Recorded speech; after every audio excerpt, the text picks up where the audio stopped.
Ibu-ibu, selamat pagi untuk kita semua. Baik ibu-ibu, tadi sudah belajar banyak tentang materi-materi sebelumnya. Sekarang saya mau tanya ibu-ibu, apakah ibu-ibu masih mengingat hal-hal penting apa saja yang tadi baru kita lewati? Baik, ada yang tahu? Oh iya, Ibu Turi silahkan. Turi masih mengingat hal-hal penting dari materi yang baru kita ajari sebelumnya. Ya, Ibu Turi silahkan. Oh ya, pentingnya mengasuh dan mendidik anak. Apalagi membantu anak sukses di sekolah. Apalagi nanti si anak tidak mau sekolah. Baik, terima kasih kepada Ibu Turi yang sudah mengingatkan kembali kita pada materi-materi sebelumnya. Baik ibu-ibu, saya minta kita untuk perhatikan ke depan. Perhatikan ke depan, di sini ada flipchart 4.4a tentang manfaat pendidikan anak usia dini. Jadi manfaat pendidikan anak usia dini ibu-ibu bukan hanya bagi anak, tetapi manfaatnya juga untuk orang tua. Dari manfaat usia dini, manfaat pendidikan anak usia dini bagi anak seperti terbiasa menjalani rutinitas di sekolah. Yang berikut anak terbiasa mengikuti aturan. Terus yang berikut mendapatkan pembelajaran yang sesuai. Terus manfaatnya yang berikut anak mampu beradaptasi dengan lingkungan yang baru. Yang berikut lagi, anak lebih siap lagi belajar di sekolah. Terus manfaatnya bagi orang tua, ibu-ibu, manfaat pendidikan anak usia dini bagi orang tua. Orang tua bisa bertambah teman, berbagi pengalaman, terus memiliki waktu untuk melakukan kegiatan rumah tangga. Setelah itu, orang tua bisa bekerja untuk mendapatkan tambahan uang. Yang berikut lagi, orang tua bisa belajar cara mendidik anak dari guru-guru di sekolah. Jadi itu adalah manfaat pendidikan anak, ibu-ibu. Kita masuk lagi ke flipchart 4W. Cara membantu anak sukses di sekolah. Ya, jadi ibu-ibu, kita juga perlu mengetahui cara membantu anak sukses di sekolah. Yang pertama, kita harus bertanya tentang perasaan dan pengalaman anak di sekolah. Jadi setelah anak pulang dari sekolah, kita perlu bertanya tentang perasaannya, pengalaman anak di sekolah. Kira-kira apa yang mereka buat di sekolah. Yang berikut, memberikan semangat dan pujian kepada anak.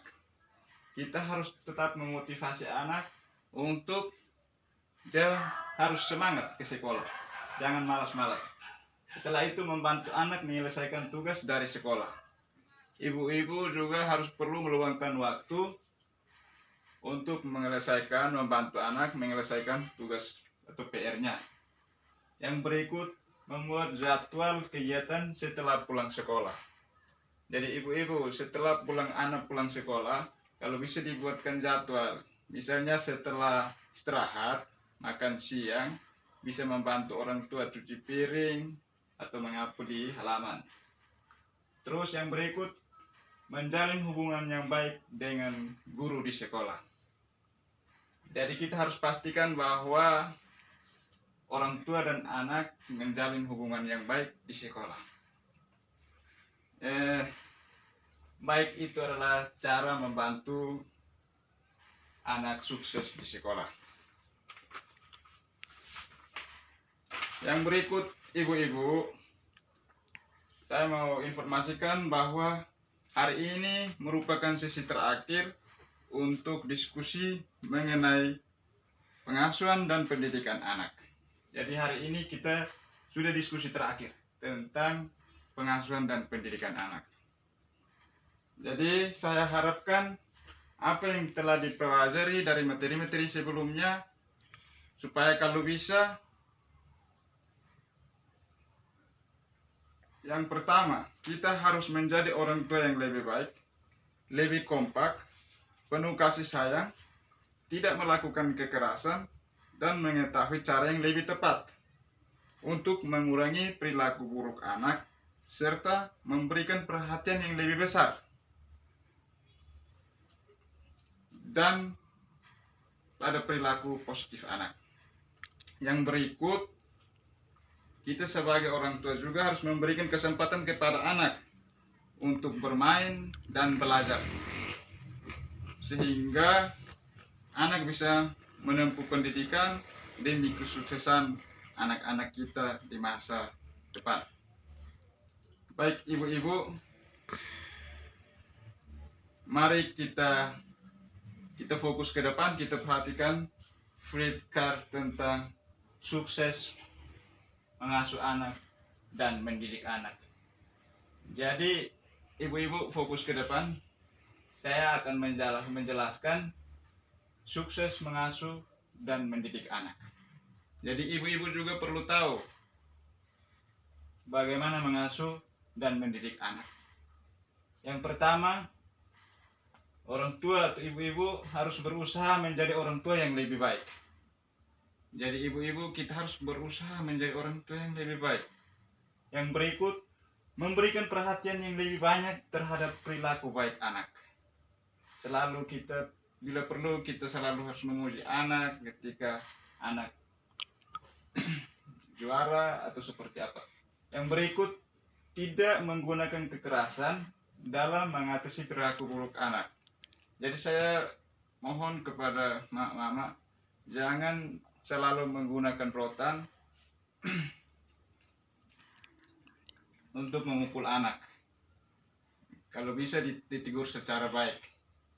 Yang berikut, kita harus memberikan waktu, meluangkan waktu untuk bermain, bercerita, berbicara, dan mendengarkan anak-anak kita. Ya, jadi kadang-kadang kita harus selalu bercerita dengan mereka sehingga mereka merasa menyatu dengan kita sebagai orang tua. Terus mendukung kegiatan belajar anak di rumah. Jangan anak belajar kita suruh untuk timba air. Jadi ingat itu ibu-ibu. Yang berikut, menjalin hubungan yang baik dengan pihak sekolah. Jadi antara orang tua dan anak, kita harus perlu menjalin hubungan yang baik dengan guru-guru atau pihak sekolah, sehingga kita juga perlu memastikan anak-anak kita baik-baik di sekolah. Sekian dan terima kasih.